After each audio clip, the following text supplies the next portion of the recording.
Kalau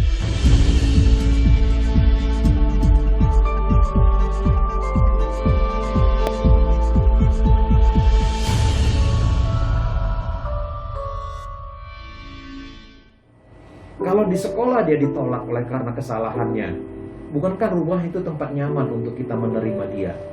Itu dulu. Kenapa dia nggak nyaman menceritakan atau memberikan surat itu kepada ibu bapak?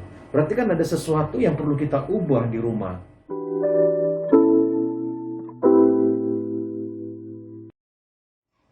90,4 FM Sonora Medan, sahabat Sonora, masih di Sonora Siang, masih bareng saya Rini Aprianti dan Pak Agustinus Ketaren dari Mega Quality. Kita masih ngobrol mengenai toxic parenting, pola asuh yang beracun, seperti itu. Tapi sebelum kita lanjut nih Pak Agus, Ya. ada WhatsApp yang masuk ini dari 08221892, sebentar namanya, oke. Anak saya remaja, Ya. pernah tidak pulang tidur dari rumah, pernah tidak pulang tidur di Di rumah temennya. mungkin seperti itu kali ya Pak ya, Hmm. hanya karena dia dapat surat teguran dari sekolahnya dan meminta saya menghadap wali kelas. Ini menjadi trauma untuk saya. Nah, orang tuanya yang trauma ini Pak.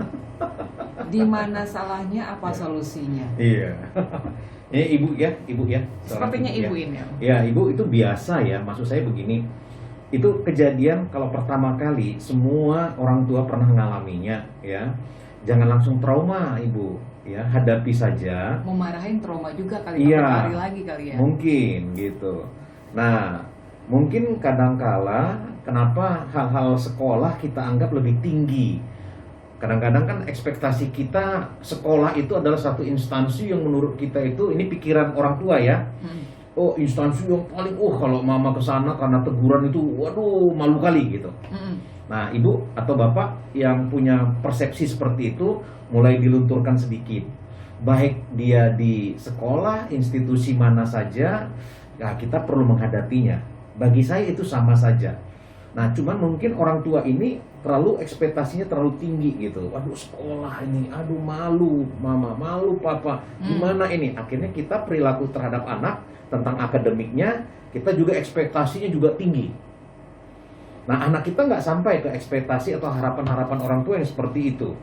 Atau mungkin ibu bapak yang bertanya ini juga, ya sering membanding-bandingkan bahwa orang tua sekarang atau kita itu lebih hebat daripada anak kita yang sekarang. Akibatnya, waktu dia tidak seperti harapan orang tua, dia lari dari kenyataan. Padahal ini perlu dihadapinya. Ya, ibu, bapak yang bertanya, itu bukan hasil akhir dari anakmu. Ya, jangan trauma dulu. Itu adalah bagian proses untuk dia makin dewasa. Kan belajar tanggung jawab. Oke, dia dapat teguran. Oleh karena apa? Kan begitu ya. Apapun alasannya, apapun yang dia lakukan, itu menurut saya juga salah. Karena guru sudah membuat salah. Tapi penerimaan yang harus kita lakukan, itu dari rumah dulu. Kalau di sekolah dia ditolak oleh karena kesalahannya, bukankah rumah itu tempat nyaman untuk kita menerima dia? Itu dulu. Kenapa dia nggak nyaman menceritakan atau memberikan surat itu kepada ibu bapak? Berarti kan ada sesuatu yang perlu kita ubah di rumah. Kenapa anak tidak mau ceritakan itu kepada papa dan mama? Nah, itu yang saya lanjutkan tadi. Kadangkala kalau misalnya anak itu sudah memberikan rasa takut, ya bukan hormat, takut gitu. Ya, anak kita menganggap bahwa orang tuanya itu menakutkan. Nah, ini juga ada sesuatu yang salah, bukan segan, bukan dia hormat, bukan gitu. Jadi ada sesuatu yang perlu kita ubah kurikulum di rumah. Nah, ibu terima aja dulu, jangan langsung koreksi, jangan langsung membuat satu batasan-batasan, jangan langsung banding-bandingkan. Rasa traumamu itu menunjukkan bahwa kamu dulu pernah seperti itu. Atau kedua, kamu memiliki ekspektasi yang terlalu tinggi, sehingga itu yang kamu utarakan kepada anakmu, dan anakmu sulit menggapai ekspektasi itu. Akhirnya dia menolak dirinya dan menolak orang tuanya. Nah, hati-hati kalau anak yang sudah menolak keluarga itu menjadi tempat yang nyaman untuk memberitahukan kesalahan. Hati-hati saya katakan. Karena tidak ada lagi tempat yang paling nyaman kalau tidak di rumah. Saya selalu bilang sama anak-anak, ini anak-anak yang dengar hari ini, tempat yang paling nyaman dan aman itu adalah waktu kita cerita dengan papa dan mama kita. Itu di mana? Di rumah. Nah, bagaimana kalau rumah tidak bisa jadikan tempat aman dan nyaman waktu anak melakukan kesalahan? Ya, tadi ibu udah katakan trauma, ya itu artinya memang ibu pernah mendapatkan kesan atau memiliki satu ekspektasi yang terlalu tinggi.